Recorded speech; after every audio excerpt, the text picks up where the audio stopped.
Weight check பண்ணும்போது 108 kilo இருந்தேன்.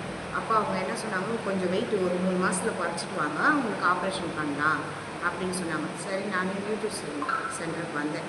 அங்கே வந்து நான் ஒரு மாதம் சாப்பிட்டேன். சாப்பிட்டதில் ஒரு 2 கிலோ 3 கிலோ குறைஞ்சேன். குறைச்சிட்ட உடனே போனேன், பரவாயில்லம்மா நீ குறைஞ்சிருக்க, நீ வந்து ஆனால் அமைக்கெல்லாம் பார்த்துட்டு எனக்கு வயிறெல்லாம் இப்போ வேணாம் ஆப்ரேஷனு, கொஞ்சம் நல்லா இருக்கிற மாதிரி இருக்குதுன்னு சொன்னாங்க.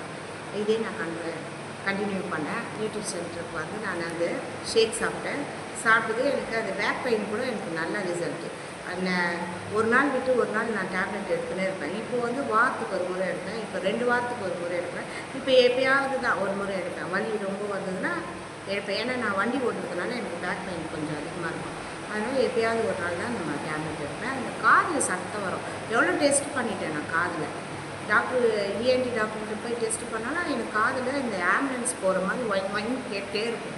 அப்படி இருக்கும்போது அப்புறம் இந்த நியூட்ரிஷன் அதான் ஷேக் சாப்பிட எனக்கு அந்த சத்தம்லாம் நின்று போச்சு. எதுவுமே இல்லை, நல்லா கிளியராக இருக்கேன், ஆக்டிவாக இருக்கேன். 7 கிலோ வெயிட் குறைச்சேன்.